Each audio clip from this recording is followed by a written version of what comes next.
Welcome to CSK Darbar. இன்னைக்கு நம்ம பார்க்க போகிற movie review 3 BHK. Sarathkumar, Siddharth, Meetha Raghunath, Devayani நடித்து சாய் கணேஷ் இயக்கத்தில் வெளிவந்திருக்குங்க. 4 நாள் ஆச்சு. நான் கொஞ்சம் லேட்டுன்னு நினைக்கிறேன், ஏன்னா நான் ஊருக்கெல்லாம் போயிட்டு வந்ததுனால நேற்று தான் படம் பார்க்க முடிஞ்சுது. சரி, இன்றைக்கி ரிவ்யூ கொடுக்கலாம் அப்படின்னு சொல்லிட்டு நினச்சேன்.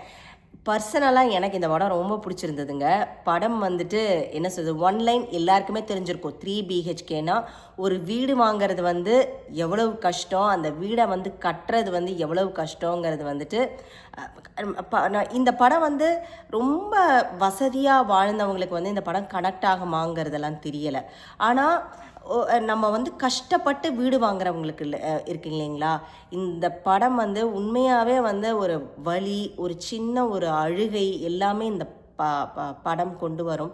ஈவன் வந்து எங்கள் அப்பா சொல்லிக்கிட்டே இருப்பார். எங்கள் அப்பா நான் 80s 90sலலாம் ஸ்கூல் படிக்கும்போது எங்கள் அப்பா சொல்லிட்டே இருப்பார், வீட்டை கட்டிப்பார் கல்யாணம் பண்ணிப்பார் அப்படின்னு சொல்லுவார் ஒரு வார்த்தை. அப்படின்னா என்னென்னா, வீட்டை கட்டுறது, ஒரு வீடை கட்டுறதும் கஷ்டம், அதே மாதிரி ஒரு கல்யாணம் பண்ணுறதும் ரொம்ப கஷ்டம். ரெண்டுமே வந்துட்டு அவ்வளோ மணி தேவைப்படும். அது வந்து எல்லாத்தினாலையும் அந்த இதை வந்து ஈஸியாக பண்ணிட முடியாது அப்படிங்கிறது தான் அந்த இதில் வந்து அப்பாவா வந்து சரத்குமார், அம்மாவா தேவயானி, சித்தார்த் பையனா, அப்புறம் மீதா அவங்க வந்து பொண்ணாக நடிச்சிருக்காங்க. 4 பேரும் ஒரு வீடு வாங்கிறதுக்கு எவ்வளோ ஸ்ட்ரகிள் இருக்கும், அதை கட்டினாங்களா வாங்கினாங்களாங்கிறது தான் கதை. இதுதான் ஒன்லைன் ஸ்டோரி. அதுக்கப்புறம் அது கூடயே நிறைய கிளை கதைகள் நிறைய ட்ராவல் ஆகுது. இதில் வந்து ஒவ்வொருத்தரும் அமேசிங்காக நடிச்சிருக்காங்கங்க. உண்மையாகவே வந்துட்டு ஃபஸ்ட்டு வந்து சித்தார்த்துக்கு நான் ஸ்டார்ட் பண்ணுறேன். சித்தார்த்லேருந்து அவர் வந்து அவருக்கு ஆல்மோஸ்ட் 50 இயர்ஸ் ஆயிருக்கும்னு நினைக்கிறேன். ஆனால் அவர் வந்து 12th பையன் மாதிரி கேரக்டரில் 12th பையன் மாதிரியே இருக்கார். அதே மாதிரி காலேஜ் ஸ்டூடெண்ட் ஒவ்வொன்றா டிரான்ஸ்ஃபார்ம் ஆகும். அவர் அந்தந்த கேரக்டருக்கு அப்படியே சூட் ஆகி போயிட்டே இருக்கார். அதே மாதிரி அவரோட ஆக்டிங்கில் அவ்வளோ மெச்சூரிட்டி, அதாவது அந்த கோவம் வர இடத்துல அந்த கோவத்தை வெளிப்படுத்தியிருக்காரு. அதே மாதிரி அந்த லவ் சீன்ஸ் இருக்கும், மைல்டாக அது இருக்கும். அதுக்கப்புறம் அவர் வந்து ஒரு கட்டத்தில் வந்து ஒரு பணக்கார பொண்ணை கல்யாணம் பண்ண வேண்டிய சுச்சுவேஷனுக்கு தள்ளப்படுவார். அது அந்த இயலாமை அதை காமிச்சிருப்பார். அதே மாதிரி அவர் படிக்கணும்னு நினச்ச மெக்கானிக்கல் இன்ஜினியரிங் படிக்காமல் கம்ப்யூட்டர் சயின்ஸ் போய் படிப்பார். ஏன்னா யாரோ சொன்னாங்கன்னு. நம்ம லைஃபே, எல்லாரோட லைஃப்மே அப்படி தான். நானே பார்த்தீங்கன்னு வச்சுக்கோங்களேன், யாரோ சொன்னாங்கன்னு கம்ப்யூட்டர் சயின்ஸ் படித்தேன். ஆனால் கம்ப்யூட்டர் சயின்ஸுக்கும் எனக்கும் சம்மந்தமே இல்லை. நான் கம்ப்யூட்டர் சயின்ஸில் ஒர்க்கும் பண்ணவே இல்லை. ஒவ்வொருத்தரோட லைஃப்மே அப்படி தான் போகும்னு வச்சுக்கோங்களேன். நம்ம வந்து யாரோ சொன்னாங்கன்னு சொல்லிட்டு ஒன்று பண்ணிவிடுவோம். ஆனால் வந்து அது வந்து நமக்கும் அதுக்கு லைஃப்க்கும் சம்மந்தமே இருக்காது. நமக்கு பிடிச்ச மாதிரியே பண்ணியிருக்க மாட்டோம். அதெல்லாம் அழகாக ட்ராவல் பண்ணியிருக்கு. அதே மாதிரி ஒரு இன்டர்வியூ சீன் வரும். அந்த தமிழானந்த அந்த ஆவடையப்பன் தான் இன்டர்வியூவராக வருவார். அவர் அந்த சீன் ரொம்ப நல்லா இருந்தது. ஒரு கேள்வி கேட்பார். உடனே இவர் வந்து நம்மெல்லாம் அந்த மனப்பாடம் பண்ணி அப்படியே எப்படியாவது சொன்னால் போதும்ன்ட்டு பண்ணுவோம் இல்லையா, அந்த சித்தார்த் வந்து அவ்வளோ அழகாக வெளிப்படுத்தியிருப்பார். அந்த இயலாமையை அப்படியே நடிச்சிருப்பாருன்னு வச்சுக்கோங்களேன். அப்போ வந்து இன்டர்வியூவர் சொல்லுவார், நீ வந்து ஒரு பாமர மக்களுக்கும் புரிகிற மாதிரி சொல்லணும், இந்த மாதிரி நீ மனப்பாடம் பண்ணி ஒப்பிக்கிறது வந்து லாய்க்காகாது அப்படின்னு சொல்லுவார். அந்த பயம் கலந்தது சூப்பர்ப் ஆக்டிங் சித்தார்த்தோடது. அது வந்து நோட்டபுளாக இருந்தது. Again Sarathkumar, wow. அதாவது அவரும் அதே தான், அந்த அப்பாவா, அதுக்கப்புறம் அந்த வயசான அப்பாவா, அந்த கிரே ஹேர்லாம் வச்சு ஒவ்வொரு டிரான்ஸ்ஃபர்மேஷனும் சூப்பர்பாக பண்ணியிருக்காரு. சரத்குமார் வந்து ஆப்டான கேரக்டர், இவங்களுக்கு அப்பாவாக நடிச்சிருக்கிற கேரக்டர். அவரும் ஒரு வீடு கூட கட்ட முடியல, ஒரு நார்மலான சம்பளத்தில் ஒரு வீடு கூட கட்ட முடியலங்கிற அந்த இயலாமையை த்ரூ அவுட் ட்ராவல் பண்ணியிருக்காரு. ரொம்ப அந்த படத்தை வந்து தூக்கி நிறுத்தியிருக்காருன்னே சொல்லலாம். எங்கள் அப்பாவுமே நானுமே வந்து ஹவுசிங் யூனிட்டில் தாங்க வாழ்ந்தேன். எங்கள் வீட்டில் வந்து ஒரு பெட்ரூம் கூட கிடையாது. எனக்குலாம் அதெல்லாம் கனவு. நான் இப்போ வந்து நல்லாயிருக்கும் அப்படிங்கிறதுல எங்கள் அப்பா அம்மாவை தான் நான் நினச்சி பார்க்கணும். அப்போல்லாம் வந்து வெறும் ஒரு கிச்சன், ஒரே ஒரு ரூம். அந்த ஒரே ஒரு ரூமில் தான் நாங்கள் 4 பேர், எங்கள் அம்மா அப்பா எங்கள் அண்ணா நான் 4 பேர் படுத்துப்போம். ரிலேட்டிவ்ஸ் வந்தாலும் அதில் தான் படுத்துக்கணும். அப்புறம் ஒரு கிச்சன், அவ்வளோதான். 2 ரூம் தான். எக்ஸ்ட்ரா ஒரு சிட் அவுட் கூட கிடையாது. அப்படி தான் நாளாக வாழ்ந்தேன். எங்கள் அப்பா அந்த வீடு கட்டும்போது பட்ட பாடெல்லாம் எனக்கு தெரியும். ஒவ்வொரு வீடும் அம்மா வந்து போய் உட்காந்துருவா, கார்த்தாலேயே போய் ஹெல்ப் பண்ணுறதுக்கெல்லாம் உட்காந்துருவாங்க. ஏன்னா அதில் கொஞ்சம் சேவ் பண்ணலாம் அப்படின்னு சொல்லிட்டு அந்த மாதிரியெல்லாம் எங்கள் அப்பா வீடு கட்டியிருக்காரு. ஸோ எனக்கு இந்த படம் அதனால எனக்கு பர்சனலாக ரொம்ப கனெக்ட் ஆச்சு நிறையா விஷயங்களில். அதனால எனக்கு பிடிச்சிருந்தது. உங்களுக்கு வேறு வேறு ஒப்பீனியன் இருந்திருக்கலாம். ஏன்னா எங்கள் அப்பா கஷ்டப்பட்டதெல்லாம் நான் பார்த்துருக்கேன். வீடு கட்டும்போது அந்த சொந்த வீடுன்னு அந்த ஒன்று வாங்கி அந்த கிரகப்பிரவேசம் பண்ணும்போது அது வந்து அந்த ஃபீலிங் வந்து வேறு லெவலில் இருக்கும். அது வந்து நான் தான் சொல்கிறேன் எகெயின், ரொம்ப நிறையா வசதி வாய்ந்தவங்களுக்கு இது தெரியாது. பட் ஆனால் ரொம்ப கஷ்டப்பட்டு வரவங்களுக்கு டெஃபினட்டாக இந்த படத்தோ என்ன சொல்ல வருதுங்கிறது புரியும். எனக்கெலாம் ரொம்ப அது ரொம்ப எமோஷ்னலாகவும் கனெக்ட் ஆச்சு இந்த படம். அடுத்தது வந்துட்டு மீதா. அந்த பொண்ணு அப்பா செம்ம ஆக்டிங்க.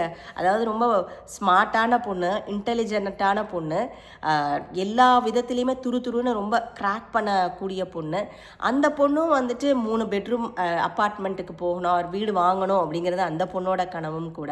பட் ஆனால் அட் ஒன் சிச்சுவேஷனில் எல்லா வீடெல்லாம் பார்த்து புக் பண்ண போயிடுவாங்க. ஆனால் வீடாக இந்த பொண்ணோட மீதாவோட கல்யாணமான்னு வரும்போது ஃபேமிலியெல்லாம் சேர்ந்து யுனானிமஸாக கல்யாணம்னு சொல்லி இந்த பொண்ணு கல்யாணத்துக்கு அந்த பணத்தை ஃபுல்லாக ஸ்பெண்ட் பண்ணிடுவாங்க.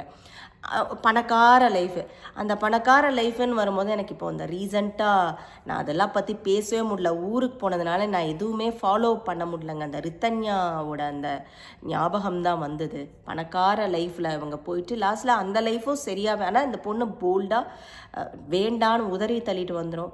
அந்த ரித்தன்யா ரொம்ப ரொம்ப ரொம்ப அதை அந்த இது வந்து எனக்கு ரொம்ப கண்ணுக்கு முன்னாடி வந்துட்டு போச்சு. அதே சிச்சுவேஷன் வந்தது.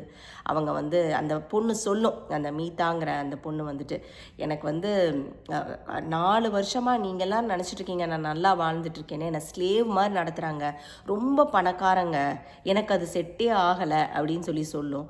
அந்த அந்த அந்த கேரக்டரும் ரொம்ப, அந்த பொண்ணும் செம்ம சூப்பராக நடிச்சிருந்தாங்க. எனக்கு அதுவும் ரொம்ப பர்சனலாக கனெக்ட் ஆச்சு. ரீசண்டாக இந்த ரித்தன்யாவோட கேஸோட எனக்கு அது பார்க்கும்போது ஐயோ இந்த மாதிரி அந்த ரித்தன்யா பொண்ணும் டிசைட் பண்ணியிருக்கலாமே, அந்த பையனை வந்து எப்படியாவது வரதட்சணை கொடுமையில் உள்ள தள்ளியிருக்கலாமே அப்படிங்கிற ஒரு இது இருந்தது. அந்த பொண்ணு போய் அநியாயமாக உயிரை இழந்துருச்சுங்கிற ஒரு வருத்தமும் இருந்தது.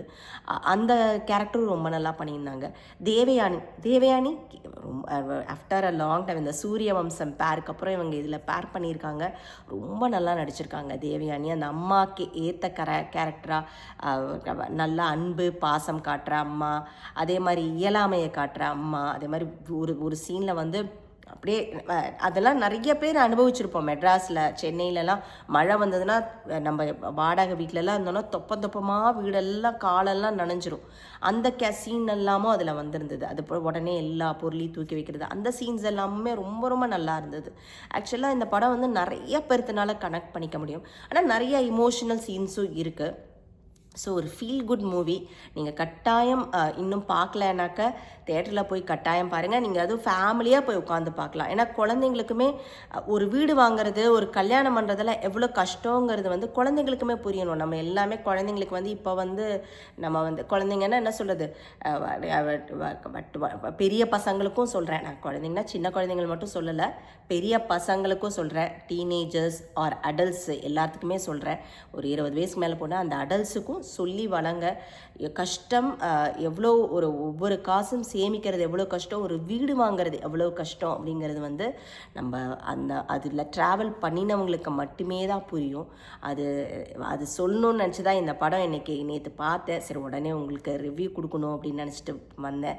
லாஸ்ட்டில் அவங்க வீடு வாங்கினாங்களாங்கிறது தான் படத்தோட கிளைமேக்ஸு. அதை நீங்கள் பாருங்கள். But feel good movie. நிறையா எமோஷ்னல் சீன்ஸ் இருக்குது. கட்டாயம் எல்லா ஃபேமிலியோடு போய் உட்காந்து பார்க்கலாம். பெரிய பசங்களாக இருந்தால் அவங்களையும் கூட்டிகிட்டு போய் காமிங்க. ஏன்னா அவங்களுக்கும் லைஃப்னால் என்ன கஷ்டங்கிறது தெரியணும். அதே மாதிரி நமக்கும் லைஃப்பில் நிறையா சாய்ஸஸ் இருக்கணும். அதாவது நம்ம யாரோ சொன்னாங்கன்னு எல்லாமே பண்ண முடியாது. நம்ம லாஸ்ட்டில் லூசராக தான் ஆகும். அதுதான் இந்த படத்தில் சொல்லியிருப்பாங்க. நமக்குன்னு சில டிசிஷன் நம்ம எடுத்து தான் ஆகணும். அட் ஒன் பாயிண்ட் நமக்கு பிடிச்சதை செஞ்சு தான் ஆகணுங்கிறதும் இதில் உணர்த்தியிருக்காரு. டைரக்டர் ரொம்ப நல்லா அவரோட கருத்தை பதிவு பண்ணியிருக்காரு. மஸ்ட் வாட்ச் மூவிங்க. தேங்க்ஸ் ஃபார் வாட்சிங்.